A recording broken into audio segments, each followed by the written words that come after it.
Mat classes में आपका स्वागत है। Welcome to mat classes.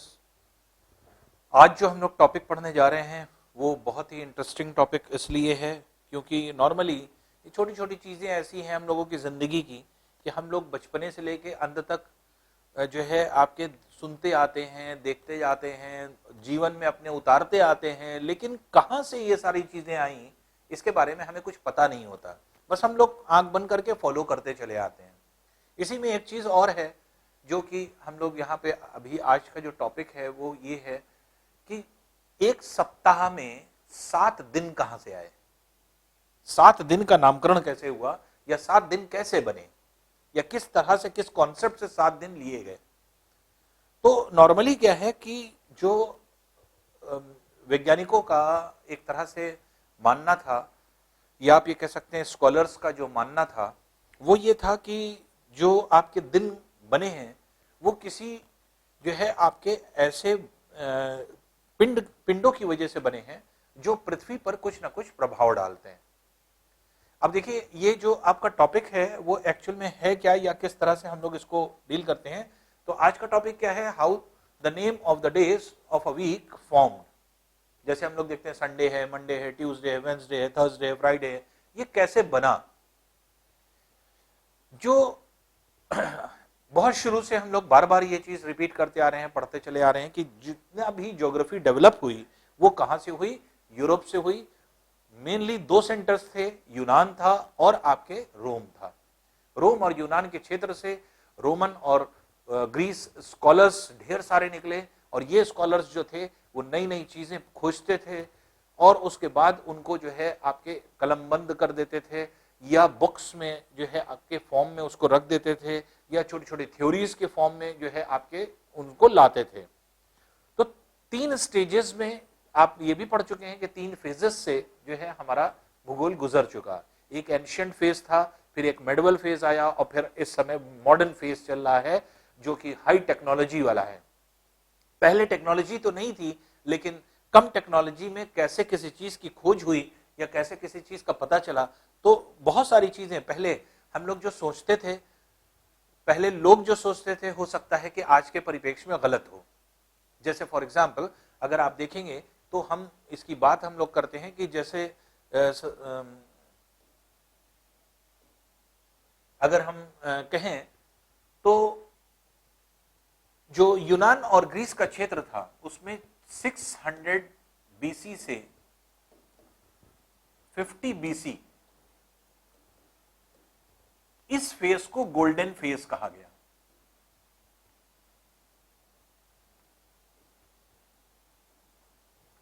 इसलिए कहा गया क्योंकि यूनान के और ग्रीस के और रोमन दोनों जगह के लोग जो स्कॉलर्स थे वो इसी बीच में बहुत सारी चीजों की उन्होंने जानकारियां ली।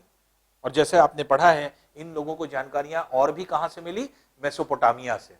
मेसोपोटामिया कहां है, आज के वर्तमान समय का इराक और सीरिया। इराक और सीरिया के रीजन को पहले मेसोपोटामिया कहा जाता था। मेसोपोटामिया क्यों कहा जाता था, 2 रिवर्स के बीच के स्थान को मेसोपोटामिया कहा जाता है। मेसो मतलब होता है बीच में, पोटामिया मतलब होता है रिवर्स। यूफ्रेट और टिग्रिस नदी के बीच में जो सभ्यता बसी थी, तो 3 सभ्यताएं मुख्य थी जो सब चीज हम लोग पढ़ चुके हैं। सुमेरियन सभ्यता, सुमेरियन सिविलाइजेशन, फिर बेबीलोनियन सिविलाइजेशन और असीरियन सिविलाइजेशन, इन तीनों को मिलाकर के मेसोपोटामिया थी। वहां से कुछ चीजें यूनान और रोम में आई। उसके अलावा जो मिस्री जो है आपके सिविलाइजेशन थी, सभ्यता थी, तो मिस्री सभ्यता या इजिप्शियन सिविलाइजेशन जिसको कहा गया, इजिप्ट से बहुत सारी चीजें आई। और इस तरह से खास तौर से जैसे जूलियस सीजर थे वही आपके मिस्र से आए थे, तो मिस्र से आए तो मिस्र से बहुत सारी चीजें वो लेकर के आए और उन्होंने उन चीजों को इंप्लीमेंट किया। जैसे सबसे बड़ी चीज जैसे कैलेंडर जो आप देखते हैं, तो पहले लूनर कैलेंडर चलता था। जैसे ही जूलियस सीजर पहुंचे रोम, वैसे ही उन्होंने क्या किया, क्योंकि मिस्र में सोलर कैलेंडर चलता था तो उन्होंने लूनर कैलेंडर को सोलर कैलेंडर में कन्वर्ट कर दिया। तो नॉर्मली क्या है कि ये एज गोल्डन एज मानी जाती है, लेकिन इस एज में भी कुछ चीजें गलत फहमी का शिकार जिसको कहा नहीं जाता है, उस तरह से गलत चीजें चल रही थी, बहुत ज्यादा जानकारी थी नहीं। तो उस टाइम एक थ्योरी आई थी, जियोसेंट्रिक थ्योरी।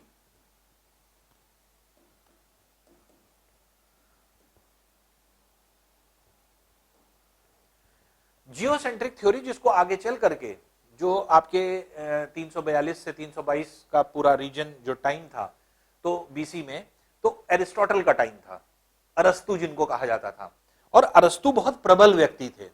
तो अरस्तु के समय जो है आपके बहुत प्रजा जो थी वहां की, वो अरस्तु को बहुत मानती थी, और अरस्तु ने भी इसी जो है थ्योरी को जो है आपके आगे किया। तो ये थ्योरी क्या कहती है? जियोसेंट्रिक, जियो मतलब होता है अर्थ, सेंट्रिक मतलब होता है सेंटर में। पहले लोग ये मानते थे कि पृथ्वी बीच में है, रुकी हुई है, और इसी के चारों तरफ सारी चीजें घूम रही हैं, चाहे वो सूर्य है, चाहे वो चंद्रमा है, चाहे वो जितने ग्रह हैं, ग्रहों के बारे में पता चल चुका था। तो ये चीज जो है आपके घूम रही है। तो जो पृथ्वी के चारों तरफ घूम रहे हैं, तो पृथ्वी सेंटर में है जियोसेंट्रिक थ्योरी में, और जो आपके एक तरह से जितनी चीजें घूम रही हैं, घूमने वाले पिंड, इनको हिंदी में घूमने वाले पिंड और इंग्लिश में वॉन्डरर्स कहा गया।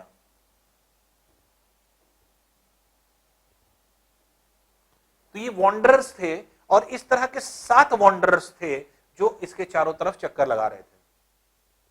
अब ये 7 वॉन्डरर्स क्या थे या किस तरह से चक्कर लगा रहे थे?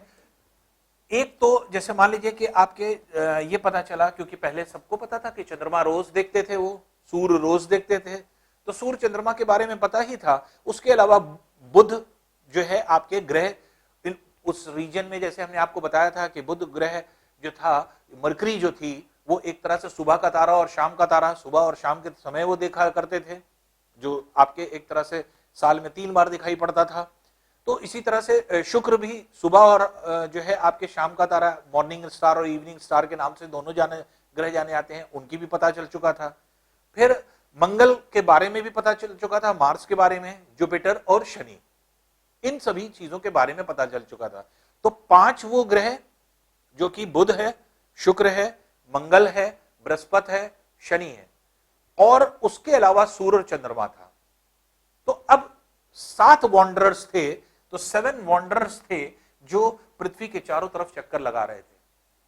तो उस समय जियोसेंट्रिक थ्योरी में यह चीज ऐड कर दी गई। अब जियोसेंट्रिक थ्योरी क्या थी? कंप्लीट जियोसेंट्रिक थ्योरी यह थी कि पृथ्वी बीच में है, रुकी हुई है, उसके चारों तरफ 7 वॉन्डरर्स हैं, 7 घूमते हुए पिंड हैं जो कि चक्कर लगा रहे हैं। अब देखिए बहुत इंटरेस्टिंग है, कैसे इफेक्ट बताया कि किस तरह से क्या इफेक्ट था इसका। पृथ्वी बीच में है, अर्थ, एक तरफ सन मान लीजिए, एक तरफ मून मान लीजिए, क्योंकि रोज मून दिखाई पड़ता है, रोज सन दिखाई पड़ता है। ग्रहों के अगर हम बात करें तो पृथ्वी से पहले कौन सा ग्रह है? शुक्र। शुक्र से पहले कौन सा ग्रह है? बुध, मरकरी। पृथ्वी के बाद कौन सा ग्रह है? मंगल। मंगल के बाद कौन सा ग्रह है? बृहस्पति, जुपिटर। और फिर जुपिटर के बाद कौन सा ग्रह है? शनि। इन 7 पिंडों के बारे में पता चल चुका था।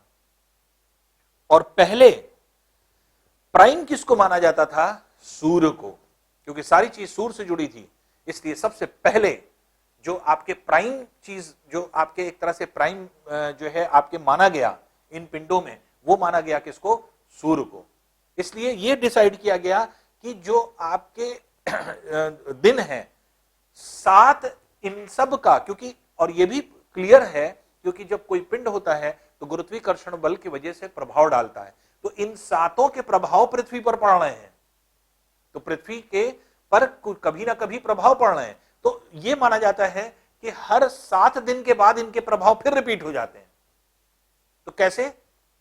देखिए बहुत इंटरेस्टिंग है, यहां पर देखिएगा कैसे दिन बना। पहले शुरुआत, पहला क्रम किसको दिया गया? सूर्य को। सूर्य पहला प्रभाव डाल रहा है। फिर इसके बाद दूसरा किसको दिया गया? चंद्रमा। तो पहला दिन जो बना सूर्य का दिन था, जिसको क्या कहा गया? संडे।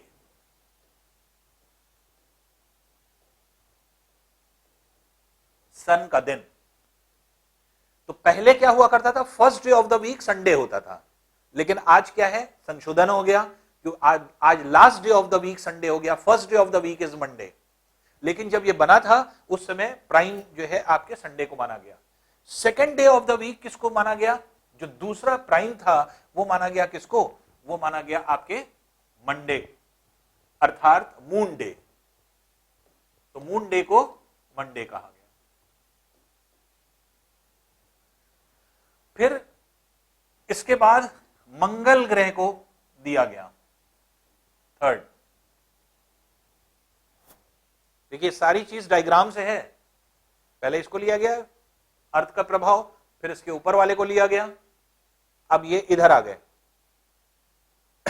इसका प्रभाव, मंगल का प्रभाव देखा गया कि इफेक्टिवली सूर्य चंद्रमा के बाद मंगल ज्यादा प्रभाव डालता है, तो इसलिए मंगल ट्यूसडे जिसको हम लोग कहते हैं। मार्स जो होता है वो ट्यूस जो होता है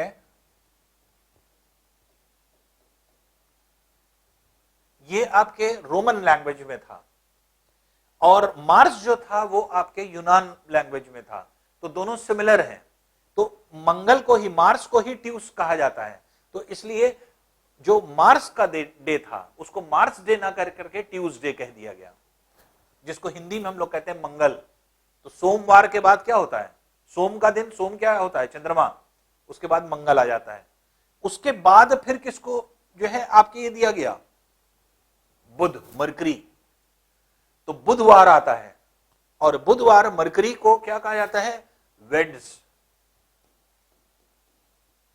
तो वेंसडे बन गया जो बुधवार बना। बुधवार के बाद जो है आपके आया बृहस्पति, क्योंकि इनका ये मानना था कि जो इफेक्ट होता है वो आपके चक्रीय होता है, एक बार बाहर वाला एक बार अंदर वाला जो है आपके ग्रह इफेक्ट डालेगा। ये दोनों क्या है? इंफीरियर प्लैनेट्स हैं, अर्थात इसकी कक्षा के अंदर हैं और ये बाहर की तरफ है। तो इस तरह से देखिए प्रभाव चल रहा है। तो फिर नेक्स्ट बुध के बाद किसका प्रभाव आया? बृहस्पति का। और बृहस्पति मतलब क्या होता है? जुपिटर। तो जुपिटर का जो प्रभाव है तो ये क्या है? इसको जुपिटर को जो है आपके थर्स के रूप में डाला जाता है, तो इसलिए इसको क्या कह दिया गया? इसको हिंदी में बृहस्पतिवार ही कहते हैं, लेकिन इसमें क्या रख दिया गया? थर्सडे।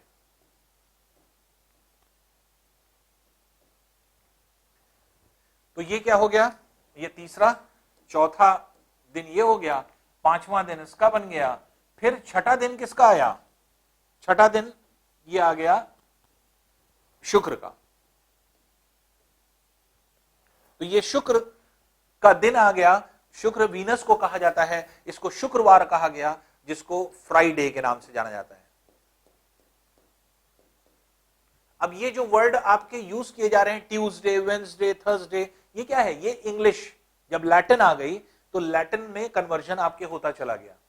तो पहले यूनान के जो है स्क्रिप्ट यूज हुआ करती थी, तो ये सब जो आपके नाम दिए गए ये सब यूनान भाषा में दिए गए। लेकिन जब धीरे धीरे करके इंग्लिश और लैटिन आना शुरू हुई तो इसका नामकरण जो है आपके इस तरह से चेंज होने लगा। हिंदी में आपको एकदम क्लियर रहेगा, क्योंकि हिंदी में आज भी नाम वही है, पुराना, चेंज नहीं किया गया। और इंग्लिश और लैटिन के आने की वजह से ये नोमेनक्लेचर चेंज कर दिया गया। तो अब देखिए ये आया छठा दिन जो कि शुक्रवार। शुक्रवार के बाद फिर लास्ट डे जो हो जाएगा, फिर क्या हो जाएगा? Shani, seventh day. तो ये हो जाएगा आपके शनिवार, सैटरडे।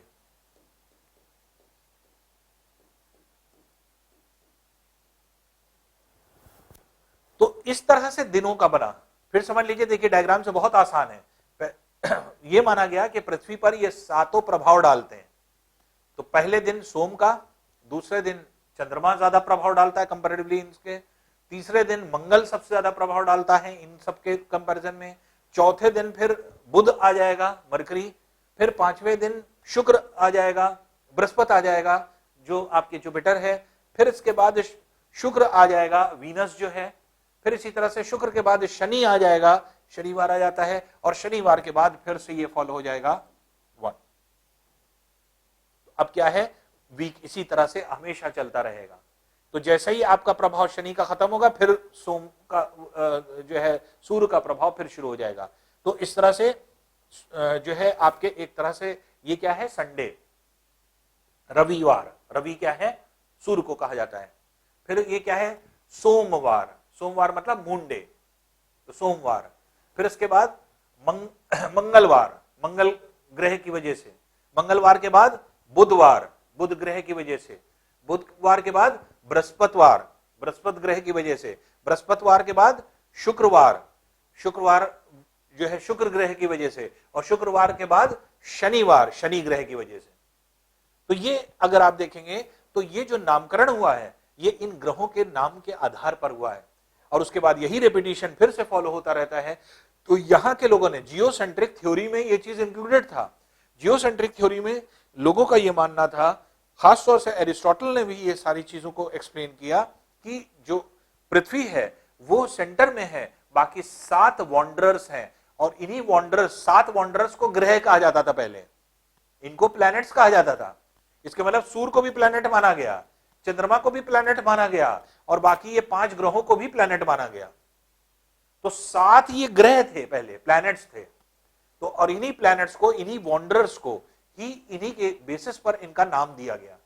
तो पृथ्वी पर देखिए सिंपल सी चीज ये है कि पृथ्वी पर इन 5 जब जितने भी आपके वॉन्डरर्स थे उन्हीं का नाम पता चल रहा था, या उनका प्रभाव पता चल रहा था कि कोई ना कोई प्रभाव डालेंगे, क्योंकि न्यूटन का गुरुत्वाकर्षण नियम तब तक पता चल चुका था।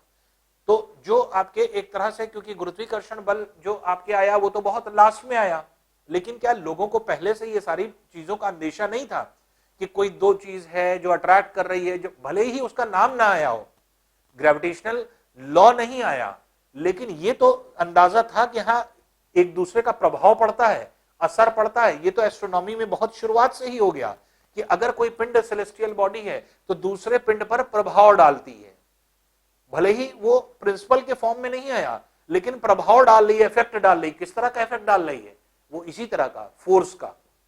तो इसलिए ये अगर हम लोग देखें तो इस तरह से डेज ऑफ द वीक बने और दिनों को बनाया गया। फिर से समझ लीजिए, पहले सोमवार, फिर उसके बाद जो है पहला दिन था जो आपके एक तरह से फर्स्ट डे जो था, पहले रविवार था, संडे, जो कि अब 7वां दिन है। तो अब अगर पूछा जाए first day of the week, that is Monday, last day of the week is Sunday, जो कि आपके पूरा जो है आपके आईएसओ ने उसको पूरा चेंज कर दिया। और ये पूरी तरह से ये आपके चेंज आया है आपके 19th जो है आपके 20th सेंचुरी के बाद से। और उससे पहले क्या होता था, 20th सेंचुरी से पहले पहला दिन जो हुआ करता था वो पहले जो है आपके संडे हुआ करता था, और last day of the week हुआ करता था सैटरडे। लेकिन अब क्या है, first day of the week is Monday, तो मंडे, फिर ट्यूसडे, फिर वेंसडे, फिर थर्सडे, फिर फ्राइडे, फिर सैटरडे, फिर संडे। तो पहले क्या था, रविवार, सोमवार, मंगलवार, बुधवार, बृहस्पतिवार, शुक्रवार, शनिवार, ये आपके 7 दिन के नाम हो जाते थे। तो इस तरह से अगर कहा जाए तो ये जो है आपके पृथ्वी पर प्रभाव डालने वाले ये 7 जो वॉन्डरर्स थे उन्हीं के नाम पर 7 दिन का नामकरण किया गया, और यही रेपिटेशन आपके जारी रहता है। 7 दिन के बाद फिर से पहला दिन फिर से वही उसी तरह से आपके फॉलो होने लगता है। तो जियोसेंट्रिक थ्योरी में लोग ये जानते थे कि इन्हीं का इफेक्ट बार बार पड़ता है रेपिटेशन के तौर पे, इसलिए उन्होंने वीक को, पूरे मंथ के हर दिन को नाम नहीं दिया, 7 दिन के नाम को बार बार रिपीट किया कि इन्हीं 7 दिन का प्रभाव पड़ता है। इसीलिए जो है आपके जो डेज बने वो 7 ही बने, और एक वीक उसको इसीलिए कहा गया कि एक वीक का समय क्या होता है, जबकि सारे पिंड जो है आपके मिल करके जो इफेक्ट डालते हैं जितने समय तक, वो जो है आपके वीक कहलाता है। तो 7 पिंड मिल करके, 7 जो सेलेस्टियल बॉडीज हैं, इन्होंने जितना इफेक्ट डाला वो 7 दिनों तक डाला, इसलिए एक वीक में 7 दिन बने। तो ये कहानी है कि कैसे 7 डेज हमारे बने। Thank you.